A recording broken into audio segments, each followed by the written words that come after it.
name is Mike Nierychlo, sharing my love for people, wine, food, and all things made passionately. So today's show, we're doing some sweet wines. Carrying on in Bordeaux, like you've seen, and if you haven't been following the last two episodes, red Bordeaux and white Bordeaux, now we've moved on to the sweet wines of Bordeaux. Particularly an area in Bordeaux called Sauternes. Now Sauternes is in kind of the southern part of Bordeaux. It's located in the area of Graves, which again is on the left bank, on the left side more south of the Garonne River, again south of the city of Bordeaux. Now what makes Sauternes unique, actually what gives it uniqueness to Bordeaux originally, and a kind of a little known fact, is that Bordeaux was known well for its sweet wines long before its big red wines and its big white wines that they were so world renowned for. I mean, they're exceptionally world renowned for their sweet wines as well. Now, again, what makes the area unique, the sweet wines of Bordeaux are made from, for lack of a better term, rotten grapes. Now you think, sweet wines, rotten grapes, how can that be any good? What happens is there's this fungus that forms on these grapes, and the climate happens to be perfect in the area. Again, it's a white Bordeaux region, so they're still using Semillon, Sauvignon Blanc, and Muscadel. Semillon typically tends to be the more prevalent grape used in Sauternes because it just thrives in that climate. But what happens is, again, I said a fungus and rotten grapes, they call it a noble rot. Now this noble rot, the scientific name for it is Botrytis, or Botrytis, it's Botrytis affected, but it's Botrytis cinerea. It's so much more fun to just say rotten grapes. What happens is, it's the area, the climate called the terroir. It's a very stony, gravelly with a bit of clay and stuff there. Helps the fruit grow really nicely. But it's a very misty area. Good fogs, things like that come through with a nice warm like summer afternoon. What this causes in the fall, the moisture in the air, is this fungus to take hold of the grapes. And again, it starts to rot the grapes, but it only rots the exterior of the grapes. And this fungus causes all of the water to be more or less sucked out of the fruit. Now when that happens, all that's left behind is the concentrated sugars and the beautiful extract of like the flavors and the juice of the fruit that's left behind.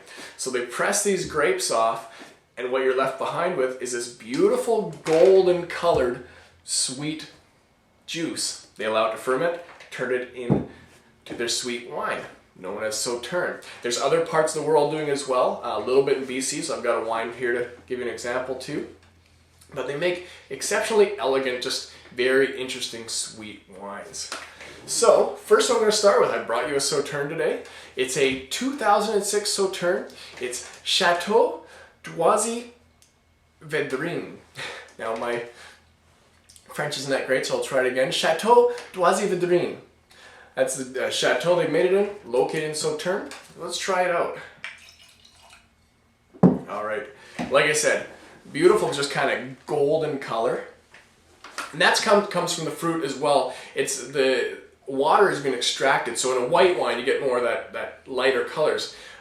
It's a more concentrated color, and more concentrated just flavors and everything, so it gives you that darker golden color. So right off the nose, you get this neat like lemon citrus. It reminds me of kind of almost like a cake bread, or like shortbread actually. Shortbread or something kind of nutty in there.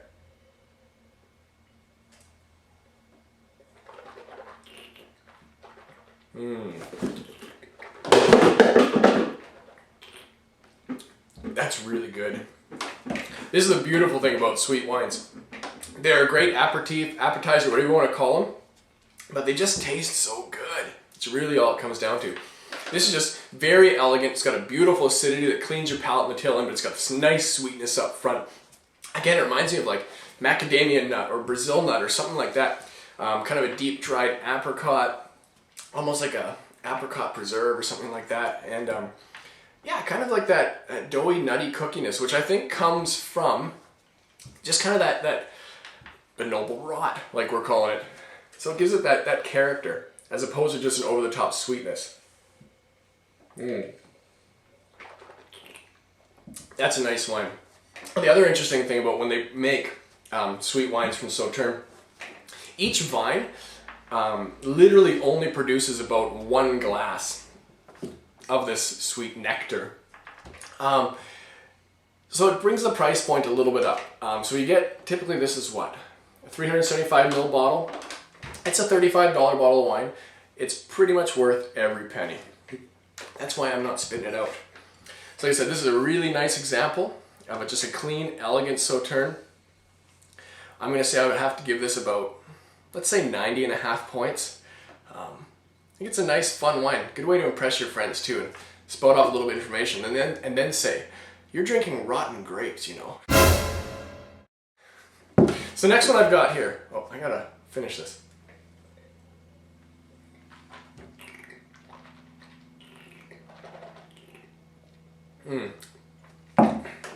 That's really nice. It's got this really interesting, this will sound funny to you, but it almost tastes slightly soapy. But not like I got in trouble and my mom washed my mouth out with soap. It just reminds me of, I don't know, some of the aromas of like a nice scented soap or something like that. But it's really interesting. There's so much character and depth to this wine. So next one, 2007 Optima from Quail's Gate. Quail's Gate, located in Kelowna, just in the Mount Boucher area. Great little winery. I've stopped by there. When I spoke to the winemaker, Grant Stanley, he was commenting on botrytis affected fruit or noble rot. And he's like, you know, if we put a picture of the actual grapes on the bottle, no one would probably buy the wine because they look pretty shriveled up and gnarly by that point. So let's try this one out. So instead they've chosen to put a cute little quail on the bottle. So this one created from the grape Optima, which happens to work really well in the area for this. And the Okanagan's a much more drier climate. Typically doesn't work that great for doing botrytis wines, but they tend to be able to pull it off at Quail's Gate there. Totally different nose on this one. Well, somewhat comparable, but a lot brighter. This one had a lot of elegance to it. This one is, and this one kind of had the lemon, kind of cookie nuttiness. This is almost like orange marmalade. You know the little packet of orange marmalade you get when you're at, I mean, they always have them. It's always the stack of jams at the breakfast restaurant you're at that nobody uses. It's what it smells like to me, orange marmalade. But with a sweetness, not like that gross tartness that anyway, it doesn't go good on toast. I'm kind of stuck on that orange marmalade. And almost kind of like a baked fruit, like if you were to take baked apricots or something like that, or baked or stewed apricots.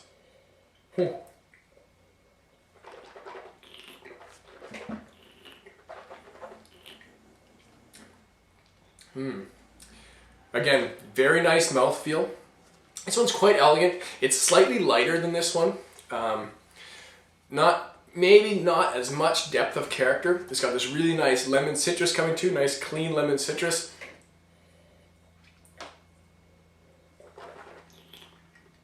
But just a nice sweet treat.